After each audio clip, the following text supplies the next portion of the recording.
Hi കൂട്ടുകാരെ, എൻ്റെ എല്ലാ പ്രിയപ്പെട്ട കൂട്ടുകാർക്കും പുതിയൊരു വീഡിയോയിലേക്ക് സ്വാഗതം. ഇത്തയും ഞാനും എന്നുള്ള കഥയിലെ അടുത്ത പാർട്ടാണ് കേട്ടോ ഇന്ന് ഞാൻ പറയാൻ പോകുന്നത്. കഥകളൊക്കെ ഇഷ്ടപ്പെടുന്നവർ ലൈക്ക് ചെയ്യാനും കമൻറ്റ് ചെയ്യാനും ഒന്നും മറക്കില്ലല്ലോ അല്ലേ? നമുക്ക് കഥ തുടങ്ങിയാലോ? ഇന്നലെ നമ്മൾ പറഞ്ഞിരുന്നത് റസിയാത്തയുടെ കഥയായിരുന്നു. റസിയാത്തയുടെ വീട്ടിലൊരു ക്യാമറയൊക്കെ വെച്ചിട്ട് നമ്മുടെ പയ്യൻ ആ ക്യാമറയിലൂടെ ഇത്തയെ ആസ്വദിക്കുന്നതൊക്കെയായിരുന്നു. കഥകൾ കേട്ടിട്ടില്ല എന്നുണ്ടെങ്കിൽ അത് കേട്ടിട്ട് വന്നിട്ട് ഈ കഥ കേൾക്കണം കേട്ടോ. അപ്പോൾ നമുക്ക് ബാക്കി കേട്ടാലോ? അങ്ങനെ ഇത്തയും ഞാനുമായിട്ടുള്ള വീഡിയോ കോളൊക്കെ തകൃതിയെ നടക്കുന്നുണ്ടായിരുന്നു. രാത്രി ബെഡിൽ വന്ന് കിടന്ന് മാക്സിയൊക്കെ ധരിച്ച് തന്നെ വീഡിയോ കോൾ ചെയ്യുമ്പോൾ ഇത്ത മാക്സി കുറച്ച് മുകളിലേക്ക് കയറ്റി വെച്ചായിരുന്നു കിടപ്പ്. എന്നോട് സംസാരിച്ചു കൊണ്ടിരിക്കുമ്പോൾ തന്നെ തടവുന്നുണ്ടോ എന്നെനിക്കൊരു സംശയമുണ്ടായിരുന്നു. അത്യാവശ്യം നല്ല തീരത്ത് പൊട്ടി നിൽക്കുകയാണല്ലോ ഇല്ലാത്ത എന്നെനിക്ക് മനസ്സിലുമായിട്ടുണ്ടായിരുന്നു. കോള് കഴിഞ്ഞാൽ ഇത്ത എന്തായാലും ഒന്ന് തടവിയിട്ടേ ഉറങ്ങുള്ളൂ എന്ന് എനിക്ക് ഉറപ്പായിരുന്നു. എങ്ങനെയെങ്കിലും ഇത്തേ കാര്യം സാധിക്കണം എന്നുള്ള ചിന്തയായി എൻ്റെ മനസ്സ് നിറയെ. ഇടയ്ക്ക് ഞാനൊരു ഗ്രൂപ്പിൽ ജോയിൻ ചെയ്തിട്ടുണ്ടായിരുന്നു. അധികം പേരൊന്നുമില്ല, ഞാനും കൂടി കൂട്ടി ഒരു 6-7 പേര് മാത്രമേ ആ ഗ്രൂപ്പിലുണ്ടായിരുന്നുള്ളൂ. മലയാളീസായിട്ട് ഞാനും ഒരു കാസർഗോഡുകാരനും ഒരു തിരുവനന്തപുരംകാരനും മാത്രമേ ഉള്ളായിരുന്നു. 3 പേരും മറ്റ് ഭാഷക്കാരായിരുന്നു. അതിൽ 2 പേരും തമിഴ്നാട്ടുകാരൊക്കെ തന്നെയായിരുന്നു എന്ന് തോന്നുന്നു. ഒരു കന്നഡക്കാരനുമുണ്ട്. എല്ലാവരും അമ്മമാരുടെ കഥയൊക്കെയാണ് പറയുന്നത്. ഉമ്മ കഥകളായിരുന്നു ആ ഗ്രൂപ്പിൽ കിടന്ന് കളിക്കുന്നത് മുഴുവനും. ഗ്രൂപ്പിലാണെങ്കിൽ ഫോട്ടോയും വീഡിയോയും ഒക്കെ ഷെയർ ചെയ്യുന്നുമുണ്ട്. പക്ഷേ അഡ്മിനായിട്ട് പേഴ്സണലായിട്ട് ചാറ്റൊക്കെ ചെയ്ത് പരസ്പരം വിശ്വാസമായെങ്കിൽ മാത്രമേ നമ്മളെ ഗ്രൂപ്പിൽ ആഡ് ചെയ്യുകയുള്ളൂ. അതിന് വേണ്ടിയിട്ട് നമുക്ക് ഉമ്മമാരുടെ ഫോട്ടോസും വീഡിയോയും ഒക്കെ അയച്ചു കൊടുക്കുകയും വേണം. അങ്ങനെ താല്പര്യമുള്ള എല്ലാവരും തന്നെയായിരുന്നു അതിലുള്ളത്. പരസ്പരം താല്പര്യത്തോടെ ഇങ്ങനെ ഉമ്മച്ചിമാരുമായി ചെയ്യുന്നവരൊക്കെ തന്നെയായിരുന്നു ആ ഗ്രൂപ്പിലുള്ളത്. എങ്കിലും ഞാനാണെങ്കിൽ നമ്മുടെ ഇത്തയെ കാണിച്ചുകൊണ്ടാണ് എൻ്റെ ഉമ്മയാണെന്ന് പറഞ്ഞ് വിശ്വാസത നേടിയെടുത്തത്. ഇടയ്ക്കിടയ്ക്ക് ഇത്തയുടെ വീട്ടിലൊക്കെ പോകുമ്പോൾ അവരുടെ ഒപ്പം നിന്ന് തൊട്ടുരുമി നിന്നുള്ള സെൽഫിയൊക്കെ അയച്ചു കൊടുത്തു. ഒളിക്യാമറയിൽ പകർത്തിയ കുറച്ച് വീഡിയോസും അയച്ചു കൊടുത്തു. അത് കണ്ട് എല്ലാവരും എൻ്റെ ഉമ്മച്ചി തന്നെയാണെന്ന് കരുതി ഗ്രൂപ്പിൽ ജോയിൻ ആയാൽ നമ്മളെന്നും തന്നെ നമ്മുടെ ഉമ്മച്ചിയുമായുള്ള വീഡിയോസും കാര്യം സാധിക്കുന്ന വീഡിയോസും ഒക്കെ പോസ്റ്റ് ചെയ്യണമെന്നായിരുന്നു നിബന്ധന. ഞാൻ ഗ്രൂപ്പിൽ ആഡായപ്പോഴേ ഇത്തയുടെ കുറച്ച് ഒളിക്യാമറയിലെ വീഡിയോസും ഇത്ത തനിയെ കാര്യം സാധിക്കുന്ന വീഡിയോസും ഒക്കെ അങ്ങ് ഷെയർ ചെയ്ത് കൊടുത്തു. ഇത്തയെ എല്ലാവർക്കും പെട്ടെന്ന് തന്നെ ഇഷ്ടമായി. നിൻ്റെ ഉമ്മച്ചി ആറ്റം സാധനമാണല്ലോ എന്നുള്ള കമൻറ്റും കുറേ വന്നിരുന്നു. ഗ്രൂപ്പ് മെമ്പേഴ്സിൽ പലരും തന്നെ ശരിക്കുമുള്ള ഉമ്മച്ചിമാരുമായിട്ടാണ് വന്നിരുന്നത്. ഇവരൊക്കെ എങ്ങനെയാണോ എന്തോ ഈ ചെയ്യുന്നത്, എനിക്കാകെ അത്ഭുതമായിരുന്നു. പക്ഷേ കാര്യം സാധിക്കുന്ന ഫോട്ടോസും വീഡിയോ ഒക്കെ കണ്ടാൽ നമുക്കാണെങ്കിൽ പെത്ത് കയറുകയും ചെയ്യും. എല്ലാവരും ഒരു നാണവുമില്ലാതെയാണ് ഇങ്ങനെയുള്ള ഫോട്ടോസും വീഡിയോസും പരസ്പരം ഒരുമിച്ച് ഇടുന്നതും എല്ലാവർക്കും അത് അറിഞ്ഞുകൊണ്ട് തന്നെ ഇടുന്നതുമായിരുന്നു. അവരൊക്കെ അച്ഛന്മാർ പുറത്ത് ജോലി ചെയ്യുന്നതും അതുപോലെ തന്നെ ബിസിനസ് ആവശ്യങ്ങൾക്കായിട്ട് ടൂറ് പോകുമ്പോഴുമൊക്കെ ആയിരുന്നു ഇങ്ങനെയുള്ള കാര്യം ചെയ്യുന്നത്. ഇടയ്ക്ക് ചിലർ അനിയത്തിമാരുമായുള്ള വീഡിയോസും ഷെയർ ചെയ്യുന്നുണ്ടായിരുന്നു. പാതിരാത്രിയിലൊക്കെ റൂമിൽ വെച്ച് ഉമ്മച്ചിമാരുമായി പറയുമ്പോൾ തന്നെ എന്തോ ഒരു വല്ലായ്മ. ആകെപ്പാടെ തരിച്ചു വരുന്നു. എനിക്കിതൊന്നും പറ്റിയില്ലല്ലോ എന്താ, എൻ്റെ ഇത്തയുണ്ടല്ലോ. ഞാൻ ആശ്വസിച്ചു. ഇത്തയെ കണ്ടാൽ എൻ്റെ ഉമ്മച്ചിയെ പോലെ തന്നെ ഉണ്ടെന്ന് എല്ലാവരും പറയും. എങ്കിലും എനിക്ക് ഈ ഒരു ഗ്രൂപ്പിൽ ഇങ്ങനെ ഒരു കള്ളക്കാര്യം ചെയ്യാനായിട്ട് അത് ഉപയോഗപ്രദമായി എന്നുള്ളതാണ് സത്യം. ഇതിലൊരുത്തൻ കൂട്ടത്തിൽ ഇളയതാണെന്ന് തോന്നുന്നു. കഷ്ടിച്ച് 18 വയസ്സ് 20 വയസ്സോളേ ഉള്ളൂ. അവനാണെങ്കിൽ അവൻ്റെ ഉമ്മച്ചിയുടെ കൂടെ യാതൊരു പരിപാടിയുമില്ലായിരുന്നു. പക്ഷേ അവൻ്റെ ചേച്ചിയുടെ ഹസ്ബൻഡ് എപ്പോഴും അങ്ങനെ കാര്യം സാധിക്കുന്നത് അവൻ കണ്ടുപിടിച്ചു. എന്നിട്ട് വീഡിയോ പിടിച്ച് അതിൻ്റെ ഫോട്ടോയും വീഡിയോയും ഒക്കെ ഗ്രൂപ്പിൽ പോസ്റ്റ് ചെയ്യുന്നു. എന്തായാലും കണ്ടുകൊണ്ടിരിക്കുന്ന ഞങ്ങൾക്ക് ഇതൊക്കെ വെറൈറ്റി ഐറ്റംസ് ആണല്ലോ. അമ്മയാണെങ്കിലും അമ്മായിയമ്മയാണെങ്കിലും ഇതൊക്കെ ചെയ്യുന്നത് കാണുമ്പോൾ തന്നെ എന്ത് രസമാണ്. താൻ ഇറങ്ങി വന്ന ആ സാധനത്തിൽ തന്നെ എന്തൊക്കെയാണ് അവന്മാർ ചെയ്യുന്നത്. അമ്മമാരെ പരസ്പരം ഷെയർ ചെയ്യുന്നവരും ഉണ്ട്. അതുപോലെ തന്നെ 2 പേർ ചേർന്ന് ഉമ്മച്ചിയെ ചെയ്യുന്നതും ഒക്കെ എന്ത് രസമാണെന്നോ കാണാൻ. നമുക്ക് ഇതൊക്കെ കണ്ടാൽ മതിയല്ലോ. എനിക്ക് ഇത്തയുടെ കൂടെയെങ്കിലും എങ്ങനെയെങ്കിലും കാര്യം സാധിച്ചാൽ മതി എന്നുള്ള ചിന്തയായിരുന്നു. പക്ഷേ ഇതൊക്കെ കേട്ടാൽ നിങ്ങൾ കരുതും ഇതൊക്കെ ഏതോ ഒരു പാവപ്പെട്ട കുടുംബത്തിലെ അല്ലെങ്കിൽ എന്തോ ഒരു ലോ ക്ലാസ് ഫാമിലിയൊക്കെയാണെന്ന്. അല്ല കേട്ടോ, ഇവരൊക്കെ അടിപൊളി ഫാമിലീസാണ്. ഇതിൽ ഒരാളാണെങ്കിൽ ഒരാളുടെ ഉമ്മച്ചി ബാങ്ക് ഉദ്യോഗസ്ഥയും അതുപോലെ തന്നെ ഡോക്ടേഴ്സും എൻജിനീയേഴ്സും ഒക്കെയാണ്. ഇവരൊക്കെ ഇങ്ങനെയാണല്ലോ എന്നുള്ള ചിന്ത തന്നെ എന്നെ അത്ഭുതപ്പെടുത്തി കളഞ്ഞു. അതൊക്കെ കണ്ടാൽ തന്നെ നമുക്ക് ആകെപ്പാടെ ഒരു വല്ലാത്ത അവസ്ഥയാകും. എനിക്ക് ഇത്തേക്കാളും ഇപ്പോൾ ഇതിനോടായിരുന്നു താല്പര്യം. ഇത്തേ എങ്ങനെങ്കിലും ഒന്ന് കാര്യം സാധിക്കണമെന്നുള്ള ചിന്തയ്ക്കിടയിലും ഞാനിപ്പോൾ കുലുക്കുന്നത് ഇത് കണ്ടായിരുന്നു. ഇതാവുമ്പോൾ കുറേ പേരുണ്ടല്ലോ, അതുപോലെ തന്നെ ഒരാളെ തന്നെ 2ഉം 3ഉം പേരും ചേർന്നൊക്കെ ആവുമ്പോൾ ഒന്നും പറയണ്ട. അതിനേക്കാളൊക്കെ എനിക്ക് രസമായി തോന്നിയത് ചെക്കന്മാരെക്കാളും കൂടുതൽ കാര്യം സാധിക്കുന്നതിൽ താല്പര്യം ഈ ഉമ്മച്ചിമാർക്കായിരുന്നു എന്നതായിരുന്നു. ജോലി കഴിഞ്ഞ് വന്നിട്ട് എന്തോ ജോലി ഭാരം തീർക്കാനായിരിക്കും എന്നും രാത്രി സ്വന്തം മക്കളുടെ കൂടെ ഇങ്ങനെ ചെയ്തിരുന്നത്. ഭർത്താക്കന്മാരൊന്നും അടുത്തില്ലല്ലോ, അതോ ഇനി കിളുന്തു പയ്യന്മാരോടുള്ള താല്പര്യമാണോ എന്നറിയില്ല. ഏതായാലും കാര്യം കൊള്ളാം. അങ്ങനെ ഇരിക്കുകയാണ് ഞങ്ങളുടെ വീടിനടുത്തുള്ള ഒരു മധ്യവയസ്കൻ, ഏകദേശം 55 വയസ്സൊക്കെ ഉണ്ട്, ആ ഇക്കയുമായിട്ട് എനിക്ക് കൂട്ടാവുന്നത്. പരിചയമുണ്ട് എന്നതിനപ്പുറം ഇതിനു മുൻപ് വേറെ ബന്ധങ്ങളൊന്നും ഞങ്ങൾ തമ്മിലില്ലായിരുന്നു. ഒരു ദിവസം ഞാൻ ബസ് സ്റ്റോപ്പിൽ നിന്നപ്പോൾ ഇക്ക ഇങ്ങോട്ട് വന്ന് എന്നോട് കുറേ സംസാരിച്ചു.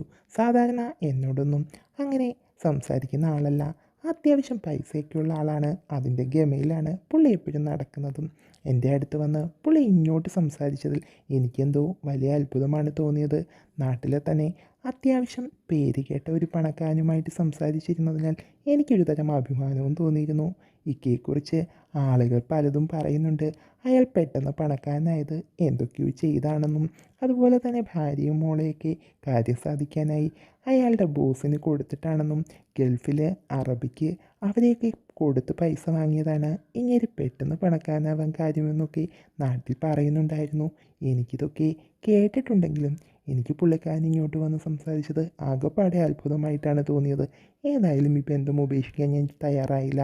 ഇടയ്ക്കിടെ ഞങ്ങളിങ്ങനെ കണ്ട് സംസാരിച്ചിരുന്നു. കുറച്ച് ദിവസം കഴിഞ്ഞപ്പോൾ ഇക്ക എന്നോട് പറഞ്ഞു, സമയം കിട്ടുമ്പോൾ നീ വീട്ടിലേക്കൊക്കെ ഇറങ്ങി കേട്ടോ. എനിക്ക് എപ്പോഴും ആളുകളോട് ഇങ്ങനെ മിണ്ടിയും പറഞ്ഞൊക്കെ ഇരിക്കുന്നത് ഇഷ്ടമാണ്. നീ വന്നാൽ നമുക്ക് വെറുതെ എന്തെങ്കിലുമൊക്കെ സംസാരിച്ചിരിക്കാമല്ലോ. അങ്ങനെ എൻ്റെ ഫോൺ നമ്പറും വാങ്ങി ഇക്ക പോയി തുടങ്ങി. ഇടയ്ക്ക് വോയിസ് മെസ്സേജൊക്കെ അയക്കും. ഞാനാണെങ്കിൽ ഇത്തയുടെ ക്യാമറയിലെ ഓരോരോ ഭീമ സാധനങ്ങളെ കണ്ടുകൊണ്ടിരിക്കുമ്പോഴായിരിക്കും അയാളുടെ വോയിസ് മെസ്സേജ് വരുന്നത്. എങ്കിലും പുള്ളിയെ പിണക്കാനാവില്ലല്ലോ. ഞാൻ അയാൾക്കും മറുപടിയൊക്കെ കൊടുക്കാറുണ്ട്. ഒരു ഞായറാഴ്ച അയാൾ എന്നെ വീട്ടിലേക്ക് വിളിച്ചു. ബിരിയാണിയൊക്കെ വെച്ചുകൊണ്ടാണ് വിളിക്കുന്നത്. അങ്ങനെ അയാൾ എന്നെ സൽക്കരിക്കുന്നത് കണ്ടപ്പോൾ എനിക്ക് എന്തോ ഒരു പന്തികേടൊക്കെ തോന്നിയിരുന്നു. അതിൻ്റെ കൂടെ എൻ്റെ കുറച്ച് കൂട്ടുകാർ പറഞ്ഞിരുന്നു, അയാൾ എന്തോ കാര്യം സാധിക്കാനാണ് നിൻ്റെ ഒപ്പം കൂടിയിരിക്കുന്നതെന്ന്. എന്തായിരിക്കും അയാളുടെ ഉദ്ദേശം? പതിയെ പതിയെ അയാൾ കഴിച്ചുകൊണ്ടിരുന്നപ്പോൾ തന്നെ സംസാരിച്ചു തുടങ്ങി. നീ റസിയുമായിട്ട് നല്ല കൂട്ടാണല്ലേ? അങ്ങനെയാണ് തുടങ്ങിയത്. എനിക്കപ്പോഴേ കാര്യം പിടികിട്ടി. ആഹാ, ആളുകൾ പറയുന്നത് ചുമ്മാതെയല്ല, ഇയാൾ മിടുക്കനാണല്ലോ ആൾ. അതിന് വേണ്ടിയിട്ടാണല്ലേ എന്നെ ഇങ്ങനെ വരുതിയിലാക്കാൻ നോക്കുന്നത്. അവരെന്തെങ്കിലും സാധനമൊക്കെ വാങ്ങാനുണ്ടെങ്കിൽ എന്നെയാണ് ഏൽപ്പിക്കുന്നത്, അത്രേ ഉള്ളൂ. ഞാൻ പറഞ്ഞു. നീ അവളുടെ പ്രൈവറ്റ് സെക്രട്ടറി ആണെന്നൊക്കെയാണല്ലോ ഞാൻ അറിഞ്ഞത്, ആണോ? ഇക്ക എൻ്റെ മുഖത്തേക്ക് നോക്കി ചോദിച്ചു. അയ്യോ ഇക്ക, അങ്ങനെയൊന്നും ഇല്ല. ആൾക്കാരെങ്ങനെ എന്തെങ്കിലുമൊക്കെ പറയുന്നതാ. നടക്കട്ടെ നടക്കട്ടെ. ഏതായാലും അവളെ ഇങ്ങനെ മെരുക്കിയെടുക്കാൻ ഈ നാട്ടിൽ നിനക്ക് മാത്രമേ കഴിഞ്ഞിട്ടുള്ളൂ. അവളുടെ കെട്ടിയവന് പോലും അവളൊന്നും മെരുങ്ങി കൊടുത്തിട്ടില്ല. അയ്യോ ഇത്ത പാവാണിക്ക, ഞാൻ പറഞ്ഞു. ആഹാ, കൊള്ളാലോ. നിനക്ക് നോവുന്നുണ്ടോ അവളെപ്പറ്റി പറഞ്ഞപ്പോൾ? എനിക്ക് ആകെ ഒരു പേടിച്ച അവസ്ഥയിലായിരുന്നു. പുള്ളിക്കാരൻ്റെ മുഖമൊക്കെ മാറുന്നുണ്ടായിരുന്നു. ഇക്ക ഇരുന്ന കസേര എൻ്റെ അടുത്തേക്ക് നീക്കിയിട്ട് അടുത്തേക്ക് ഇരുന്നിട്ട് ഇക്ക എന്നോട് ചോദിച്ചു, അവളെങ്ങനെ കൊള്ളാവോടെ ചെക്ക?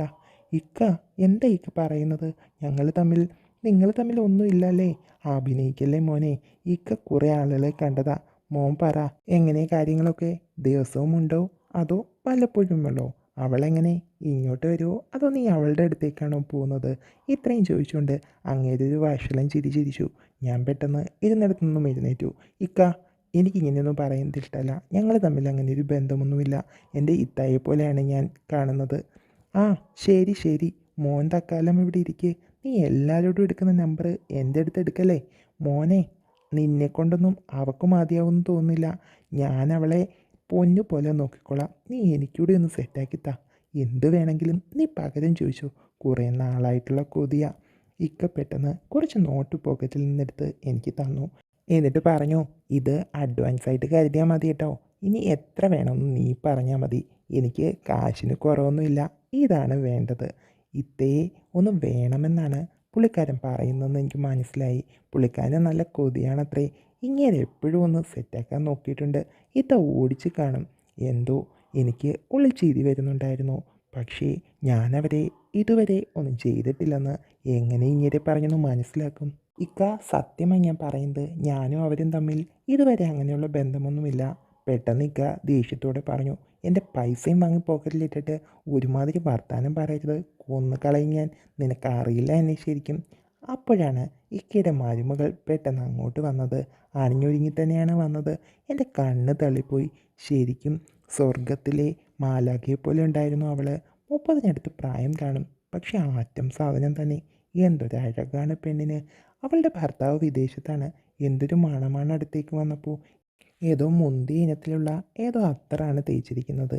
അതിൻ്റെ സ്മെല്ലും അതുപോലെ ചുരിദാറിൽ പൊതിഞ്ഞ ആ ഒരു വലിയ ശരീരവും തുടുത്ത മുഖവും ഒക്കെ കണ്ടപ്പോൾ തന്നെ ഞാൻ അങ്ങനെ നോക്കി നിന്നു പോയി. ഉപ്പ, ഞാൻ പോവട്ടെ? അവൾ ചോദിച്ചു. മോൾ ഉപ്പയെ തനിച്ചാക്കി പോവാണോ? ഇക്ക ചിരിച്ചുകൊണ്ട് ചോദിച്ചു. അതിനവൾ ഒന്ന് കണ്ണിറക്കി കാണിച്ചു. 2 ദിവസത്തിനകം ഞാനിങ്ങ് വരും എന്ന് പറഞ്ഞുകൊണ്ടിറങ്ങി കാർ സ്റ്റാർട്ട് ചെയ്തു പോയി. അവൾ സ്വന്തം വീട്ടിലേക്ക് പോവാണ്. കാറ് ഡ്രൈവ് ചെയ്തു പോകുന്നത് ഞാനങ്ങനെ ഇമ വെട്ടാതെ തന്നെ നോക്കി നിന്നു. എന്താടാ, ഇവളെ ഇപ്പം നീ നോക്കി കാര്യം സാധിക്കുമല്ലോ. ഇക്കയുടെ ശബ്ദം എന്നെ ഈ ലോകത്തേക്ക് തിരിച്ചു കൊണ്ടുവന്നു. ഞാൻ ആകെ നാണം കെട്ട അവസ്ഥയിലായിപ്പോയി. എന്ത് ചെയ്യണമെന്നറിയാതെ ഞാനൊന്ന് ചമ്മിയിരുന്നു. നീ ഇങ്ങനെ നാണിക്കൊന്നും വേണ്ട. ആണുങ്ങളാവുമ്പോൾ ഇതൊക്കെ പതിവാ. ആറ്റം ഒരു സാധനത്തെ കണ്ടാൽ ആരായാലും ഒന്ന് നോക്കും.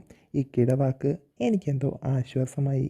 പക്ഷേ തൻ്റെ മരുമകളെ ഇങ്ങനെ വായി നോക്കുന്നവനെ അമ്മായിയപ്പൻ ആശ്വസിപ്പിക്കുന്ന കണ്ടപ്പോൾ എനിക്കൊരു ഞെട്ടലും ഉണ്ടായി എന്നുള്ളതാണ് സത്യം. അപ്പോൾ റസിയുടെ കാര്യം എനിക്ക് സെറ്റായി കിട്ടുമല്ലേ? ഇക്ക വീണ്ടും ചോദിച്ചു. പെട്ടെന്ന് ഞാൻ പറഞ്ഞു, ഇക്ക, സത്യമായിട്ടും ഞങ്ങൾ തമ്മിൽ അങ്ങനെയൊന്നും ഇല്ല. ഇക്ക പെട്ടെന്ന് പറഞ്ഞു, നീ വലിയ സന്യാസിയൊന്നും ആവണ്ട. എനിക്കറിയാം നീ എന്തിനാ അവളുടെ പുറകെ ഇങ്ങനെ നടക്കുന്നതെന്ന്. നീ വന്നേ. ഇക്ക പെട്ടെന്ന് എന്നെ കൂട്ടി ഗസ്റ്റ് റൂമിലേക്ക് നടന്നു. അവിടെ ഒരു സോഫയിലിരുന്നിട്ട് ഇക്ക പെട്ടെന്ന് ഫോൺ ഓണാക്കി എനിക്ക് എന്തൊക്കെയോ കാണിച്ചു തരാൻ തുടങ്ങി. പെട്ടെന്ന് ഞാൻ കണ്ടു, ഷപ്നയുടെ ഫോട്ടോസാണ് ഇതൊക്കെ. ഇപ്പോൾ ഇറങ്ങിപ്പോയവളുടെ വീട്ടിലെ ഡ്രസ്സും നൈറ്റ് ഡ്രസ്സും ഒക്കെ ആയിട്ട് അവളുടെ പലതരം ഫോട്ടോ കണ്ട് എനിക്ക് പെരുക്കാൻ തുടങ്ങി. ജോലിക്കിടയിലൊക്കെ അവൾ അറിയാതെ എടുത്തു വെച്ച ഫോട്ടോസൊക്കെയാണ്. ചിലതൊക്കെ അവൾ പോസ് ചെയ്ത് കൊടുത്ത പോലെ തോന്നുന്നുണ്ട്. ആറ്റ സാധനം തന്നെ. അവളുടെ ഇങ്ങനെയുള്ള ഫോട്ടോകൾ കണ്ടപ്പോൾ അമ്മായിയപ്പൻ എന്തിനാണോ ഇതൊക്കെ എടുത്തു വെച്ചിരിക്കുന്നത് ഞാൻ ചിന്തിച്ചു. പെട്ടെന്ന് എനിക്ക് ഫോൺ ഓഫ് ചെയ്തു. ഇനി നീ അവളുടെ ഫോട്ടോയൊക്കെ എനിക്കൊന്ന് കാണിച്ചു താ. എൻ്റെ ഫോണിൽ ഇത്തയുടെ ഫോട്ടോ ഉണ്ടാവുമെന്ന് ഉറപ്പിച്ചുകൊണ്ട് ഇക്ക എന്നോട് ചോദിച്ചു. ആഹാ, ആകപ്പാടെ ഈ ഫോട്ടോകളൊക്കെ കണ്ട് മൂടായിരുന്ന ഞാൻ പെട്ടെന്ന് എൻ്റെ ഫോണിലുള്ള ഇത്തയുടെ ഫോട്ടോകൾ കാണിച്ചു കൊടുക്കാൻ തീരുമാനിച്ചു. ഞാൻ ഫോൺ എടുത്തിട്ട് റസിയത്തയുടെ ഫോട്ടോസ് അയാൾക്ക് കാണിച്ചു കൊടുത്തു. കൂടുതലും ഞാനും ഇത്തയും തമ്മിലുള്ള സെൽഫിയൊക്കെ ആയിരുന്നു.